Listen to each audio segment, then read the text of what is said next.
And I know what I'm trying to do, because it's not like I'm just trying to win and get elected. I'm trying to change the course of history.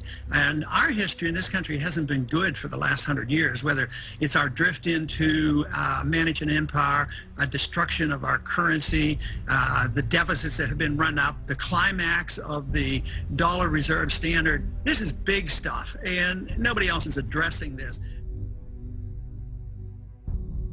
If Rick Santorum and when Rick Santorum is president, Iran will not get a nuclear weapon, because the world as we know it will be no more. Congressman Paul, 30 seconds. You've heard the war propaganda that is liable to lead us into the sixth war, and I worry about that position.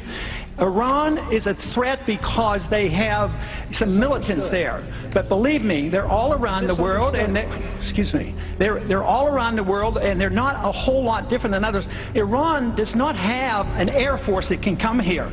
They can't even make enough gasoline for themselves. And here we are, building this case up. Please, they're building up this case just like we did in Iraq. Build up the war propaganda. There was no Al-Qaeda in Iraq, and they had nuclear weapons, and we had to go in. I'm sure you supported that war as well. Okay. It's time we quit this. It's time. It's trillions of dollars we're spending on these wars.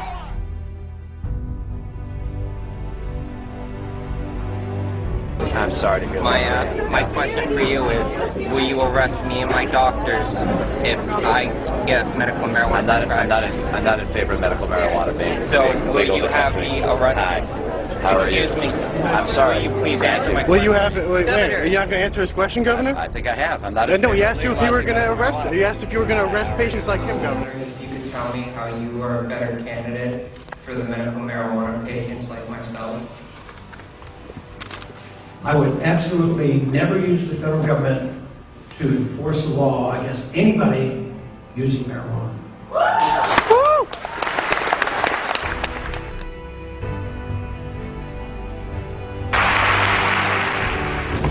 Congressman Paul, I've heard him now in many debates talking about bringing our troops home and about the war in Iraq and how it's failed. And I want to tell you that kind of isolationism, sir, is what caused World War II. You allowed Hitler to come to power with that kind of attitude of isolationism and appeasement. Okay. Just finished having Thanksgiving with the troops, and their message to you is, the message of these brave men and women who are serving over there is, let us win. Let us win. The real question you have to ask is, why do I get the most money from active duty officers, military personnel? So what John is saying is just totally distorted. He doesn't even understand the difference between non-intervention and isolationism. I want to trade with people, talk with people, travel, but I don't want to send our troops overseas using force to tell them how to live. We would object to it here, and they're going to object to us over there. Staying on this issue. You're going to talk about one of my favorite topics, which is the debt ceiling. Tell us your thoughts and what needs to be done about it. We need to fix it so we can't go higher. If we put a debt ceiling and live up to it, Congress will have to spend less money.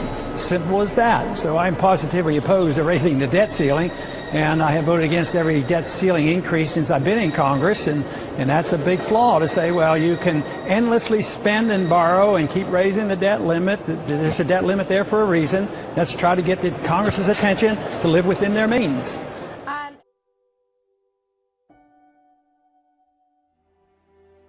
In fact, out of almost 17,000 votes cast, you were, 150 or so away from number one. But the Wall Street Journal and others say you can't win. Why? Why do they believe that? Well, they want to believe it, and they want to promote an idea. They don't want to promote information, because there have been a couple of polls where I either came in first or second when you matched my name up against Obama, because my views really compete. And this would be a reason the Democrats don't want me to win either, because I can compete against Obama, because his base is very unhappy with his expansion of the war and his lack of interest in protecting civil liberties, and therefore they don't want to hear from me either. But I have done quite well. I'm quite willing to match my name up against Obama any time of the day.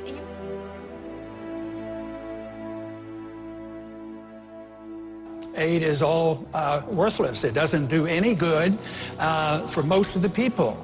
You take money from poor people in this country and you end up giving it to rich people in poor countries. And they're used as weapons of war, so you accomplish nothing.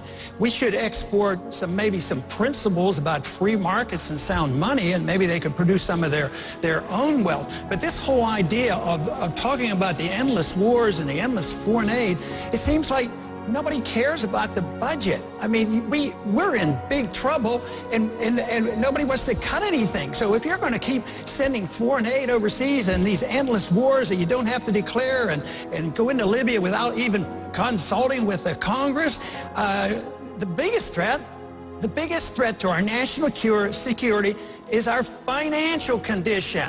And this is just aggravating it. You can't have a government like this without an income tax, but we don't want a government like this. This is not the kind of government that was designed by our founders of the country. It's not what was written in the Constitution. I don't see that we have the authority to all of a sudden impose our system of justice across the entire world. I do not think it's effective. I think it drums up more anti-American hostility more than it achieves justice.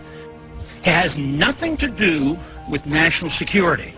Matter of fact, our national security is more jeopardized by permitting this to happen because we're liable to start a war. Our foreign policy of military interventionism has brought us death and destruction to many foreign lands and loss of life for many Americans.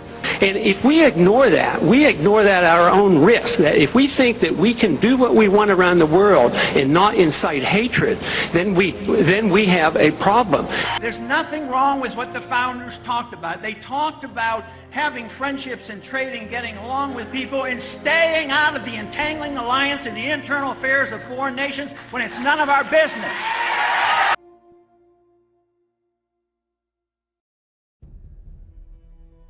Shannon Bream has the next round of questions on social issues. Shannon. Thanks, Brad. Congressman Paul, in 2007, in an interview, you were asked, should gays be allowed to marry? You said, quote, sure, they can do whatever they want and call it whatever they want. Are you advocating legalizing gay marriage in this country? I think the government should just be out of it. I think it should be done by the church or private contract, and we shouldn't have this argument. Who's married and who isn't married? I have my standards, but I shouldn't have to impose my standards on others. Others have standards, and they have no right to impose their marriage standards on me.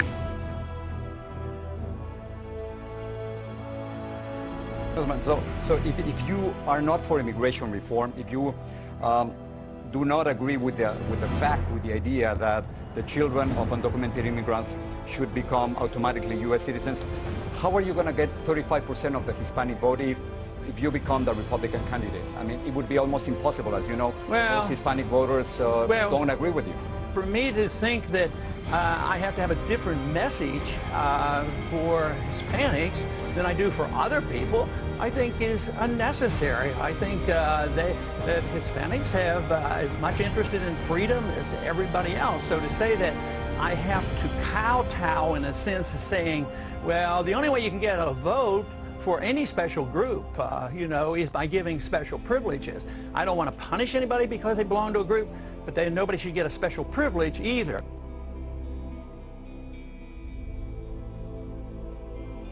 Dr. Paul, I'd like to begin with you. Every debate begins with a specific policy question, but this is a little different. Someone on this stage hopes to be able to take the oath of office 14 months from now. And at the end of that oath are the words, "So help me God." When you hear those 4 words, if you have the opportunity and the privilege to say them, what will come to mind? I think they're very important. We take, those of us who have been in Congress and served in government, we take an oath frequently. We take an oath to uphold the Constitution. And that's what we do when we take an oath when we're sworn in as president. We emphasize this. But I think what that does, it emphasizes it even more so because of the significance and the importance. And it reiterates the fact that we swear to uphold the Constitution and the rule of law. And to me, this would mean that you're not only saying this, in front of a small number of people, not only in front of the nation, but before our God. which means the significance is that much greater. So those of us who have done this before, and I've taken my oath rather seriously, very seriously, and believe that I've done a very good job in upholding the Constitution, and even when sometimes it's difficult. And this to me would send a signal that by saying, "So help me God," I really will obey the Constitution and that law.